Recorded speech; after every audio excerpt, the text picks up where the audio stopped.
வணக்கம் நண்பர்களே. கார்த்தி ரேவதி சீரியல் செம பரபரப்பாக போயிட்டு இருக்குன்னே சொல்லலாங்க. பரபரப்பான கட்டத்தில் ராஜ சேதுபதியோட பேரன்தான் இந்த ராஜா அப்படின்னு தீபாவதி தெரிஞ்சு அந்த உண்மையை நம்ம சாமுண்டேஸ்வரி கிட்ட சொல்லணுமா வேண்டாமா அப்படின்னு திக்கு முக்காடிட்டு இருக்காங்க. அந்த நேரம் தான் நம்ம ராஜராஜா போய் நம்ம ராஜா கிட்ட சொல்கிறாங்க, மாப்பிள்ளை நீங்கள் ராஜ சேதுபதியோட பேரன் அப்படின்னு உள்ள ரகசியம் மட்டும் என் பொண்டாட்டி ஈஸ்வரி கிட்ட சொல்லப்படாது மாப்பிள்ளை. சொல்லிட்டீங்கன்னா அவளோட உண்மையான முகம் உங்கள்கிட்ட காட்டிடுவா.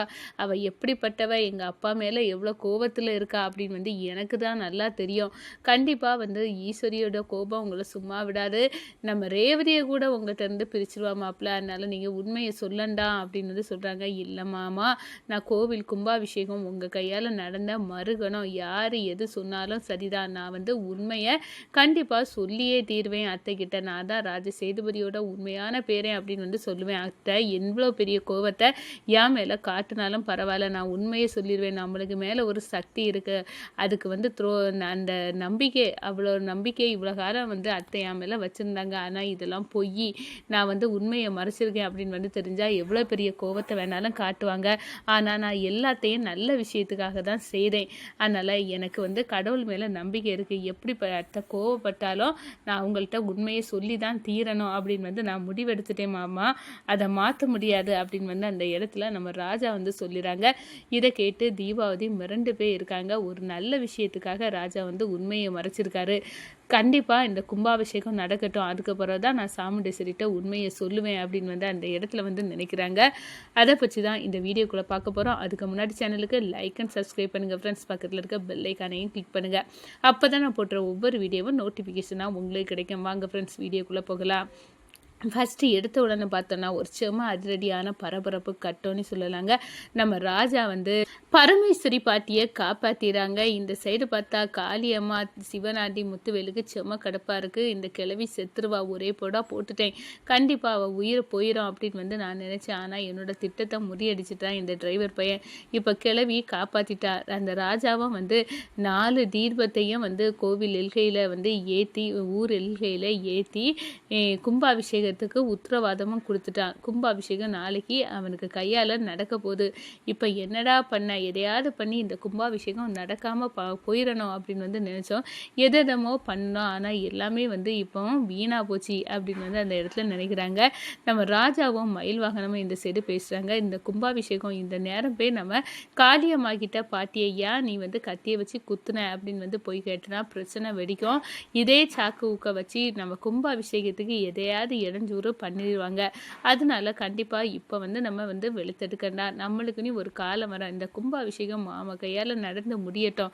காளியம்மாவையும் சிவனாண்டி முத்துவேலு இவங்களை எல்லாம் நான் விட போகிறது இல்லை அப்படின்னு அந்த இடத்துல நம்ம ராஜா சொல்கிறாங்க. ஆமாம், இவங்களெல்லாம் விடக்கூடாது. பாட்டியை இப்படி கத்தியை வச்சு குத்தி கும்பாபிஷேகம் நிப்பாட்டணும்னு பார்த்தவங்க விடக்கூடாது அப்படின்னு கொந்தளிக்கிறாங்க.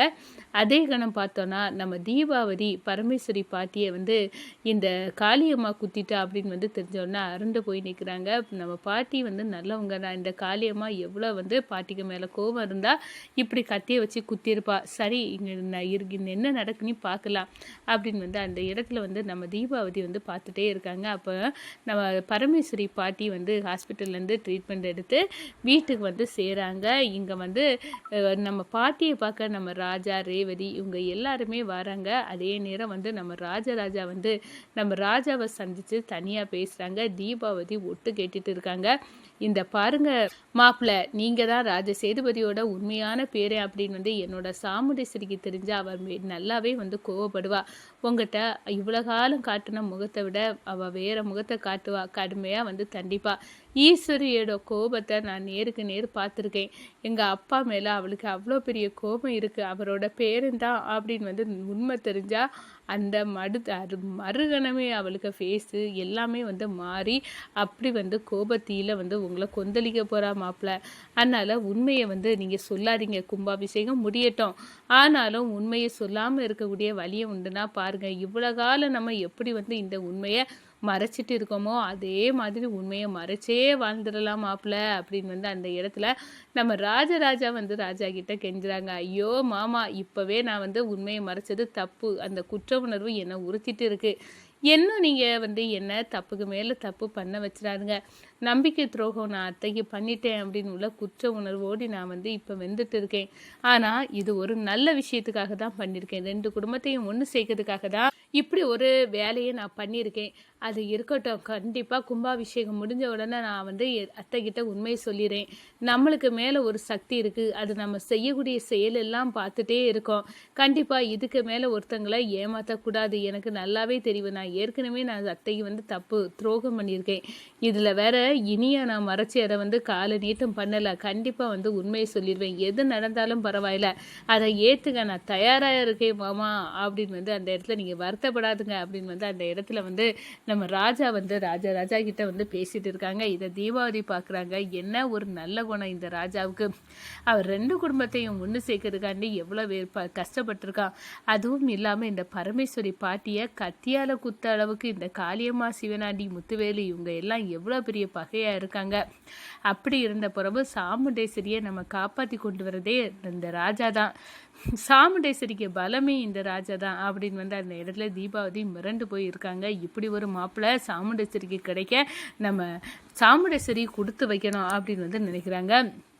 நம்ம தீபாவளிக்கு வந்து நம்ம சாமுண்டேஸ்வரி அதை கால் பண்ணி தீபாவளி என்ன ஆச்சு, என்னோட மாப்பிள்ளை யாருன்னு உண்மையை சொல்லதுக்கு வரட்டுமா, நீ சொல்ல தயாரா? ஐயோ சாமுண்டேஸ்வரி அவசரப்படாத, எனக்கு கொஞ்சம் கன்ஃபியூஸாக இருக்குது, அதை நான் கிளியர் பண்ணணும். ஆனால் இப்போ உடனடியாக என்னால் சொல்ல முடியாது. கண்டிப்பாக நான் வந்து உண்மையை வெட்ட வெளிச்சமாக சொல்லணும்னா அதுக்கு எனக்கு அவகாசம் என்ன வேணும் அப்படின்னு வந்து சொல்கிறாங்க. என்ன தீபாவளி சொல்கிற, ஏற்கனவே நான் உண்மையை சொல்கிறேன், நீ வாங்க அப்படின்னு வந்து கூப்பிட்ட. இப்போ வந்து அதில் வேற நீ வந்து இப்படி சொல்லுறியே, என்னாச்சு உனக்கு அப்படின்னு வந்து சொல்கிறாங்க. எல்லாம் வந்து காரணமாக தான். நான் வந்து இடக்கு பிடக்கா வந்து இதில் உண்மையை வந்து பொய்யா மாற்றி அப்படி இப்படி நான் வந்து ஒரு குழப்படி கொடுக்கக்கூடாதுல, எல்லாரும் கிளாரிஃபிகேஷன் பண்ணி தான் சொல்லணும். அதுக்காக தான் எனக்கு டைம் வேணும் அப்படின்னு அந்த இடத்துல தீபாவளி அப்படியே தட்டி விட்டுறாங்க. நான் இந்த சைடு பார்த்தா நம்ம சாமுண்டேஸ்வரி என்ன தீபாவளியுடைய பேச்சில் வித்தியாசம் தெரியுது. எதுக்காக இப்போ இவ மாற்றி பேசுகிறா ஒன்றும் புரியலையே. உண்மையிலே இந்த யார் ராஜா, இந்த மாப்பிள்ளையை பற்றிய ரகசியத்தை தெரிஞ்சுக்க முன்னாடி ஒரே அக்கப்போரா இருக்குது. என்னதான் ஆகுது நடக்க போகுது ஒன்றுமே புரியலை அப்படின்னு வந்து நினைக்கிறாங்க.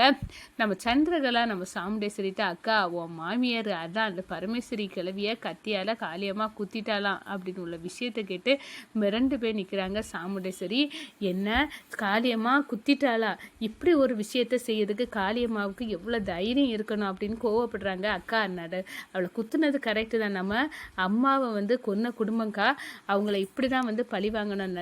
நம்ம வந்து அந்த காளியம்மாவுக்கு நன்றி தான் சொல்லணும். நம்மளுக்கு வந்து காளியம்மா வந்து செய்த உதவி நன்மை தான். இந்த பரமேஸ்வரி கிழவி நம்மளுக்கு எதிரி. அப்படி இருக்க நேரம் இந்த காளியம்மா வந்து நம்ம எதிரியை வந்து போட்டு தரலாம், நம்மளுக்கு நன்மை தானக்கா அப்படின்னு வந்து அந்த இடத்துல சொல்கிறேன். நம்ம வாயை மூடு சந்திரா, காளியம்மாவையும் பற்றி தெரியும், அந்த பரமேஸ்வரியை பற்றியும் தெரியும் அப்படின்னு வந்து அந்த இடத்துல வந்து நம்ம சாமுண்டேஸ்வரி அதிரடியாக வந்து சொல்கிறாங்க.